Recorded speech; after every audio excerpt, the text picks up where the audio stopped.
Hi guys, how are you doing today? Welcome back to Random Lifestyle Vlog. If you're new here, my name is Paulina and this channel is all about beauty, so that means we talk about makeup, skincare and fragrances. Today we're going to be discussing the newest Yves Saint Laurent Libre flanker. This is l'Absolu Platine. First up, a quick look at the bottle. I do think it's really pretty. So first time ever we don't have this translucent bottle, we can't really see the liquid inside. Other than that, the shape, the logo, the cup are very similar to what we used to have. I think this is just such a stunning bottle in general. I've always loved the shape of this bottle and I really like this new version of it too. So first up, let me tell you, this was one of those fragrances I wasn't sure whether I should buy or not.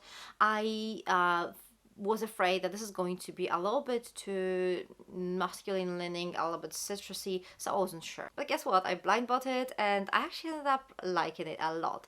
So let's talk about this fragrance. So first of all, there are a couple of things I find really interesting because I don't necessarily agree with them. So first of all, according to Fragrantica, the main accord of this fragrance is citrus. So this is described as primarily citrusy and then a lavender fragrance. And do you know, we're all different. We all experience fragrances in a different way, but honestly I don't really find this fragrance citrusy at all. Like, you know, there are some citrusy notes in here for sure, but that's not how I would describe it. To my nose, this fragrance is pretty simple. It's lavender, orange blossom and aldehyde. Like, these three accords are definitely the most prominent here. So let's have a look at the notes now. So the top notes are aldehyde, bergamot and mandarin orange. Then middle notes, lavender, blue lavender and orange blossom, and then base notes, vanilla and amber. So as you can see, there are some citrusy notes in here, but I don't really find them to be particularly prominent. There are definitely somewhere on the edge of this fragrance. Same with vanilla and amber. These notes, you can detect them, but they don't seem very pronounced. They kind of like complement the fragrance. They're just like somewhere in the background, and this is a massive difference between this fragrance and like most of the previous versions, that those kind of like warm, sweeter notes are a little bit hidden here. Another thing I find interesting is that some people say that this fragrance is quite different to previous flankers or previous versions of Libre.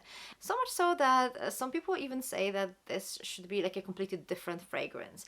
I definitely don't agree with that. I think this original DNA is quite noticeable here. Like, you definitely get this lavender orange blossom concoction, and I think it will be very difficult to confuse this fragrance for something else.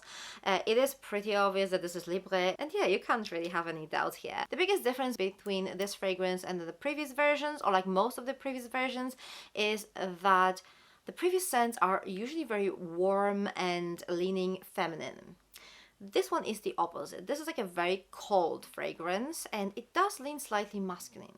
I would say the most similar version so far would be the Eau de Toilette, at least to me.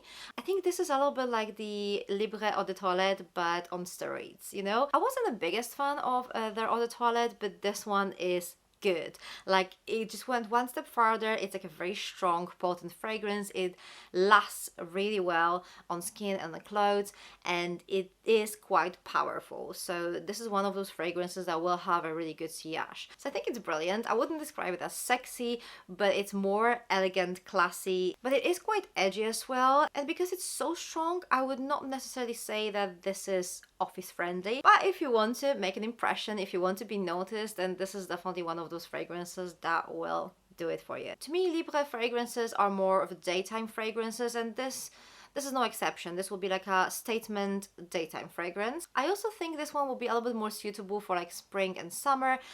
Those like aldehydes, this kind of like extra freshness, it definitely makes it more suitable for spring. To be honest, I prefer to wear Libre fragrances in autumn and winter, maybe because of this kind of like soothing lavender in them. But this one seems to be like this perfect spring, summer version of this fragrance for me. Anyway guys, have you tried this fragrance yet? If so, let me know what you think about it in the comment section down below. Do you find it citrusy? Do you think it's similar to the previous version of this scent? I would love to know what you think. Thank you very much for watching. For more fragrance related content, check those videos over here. I'm going to see you very soon. Take care. Bye!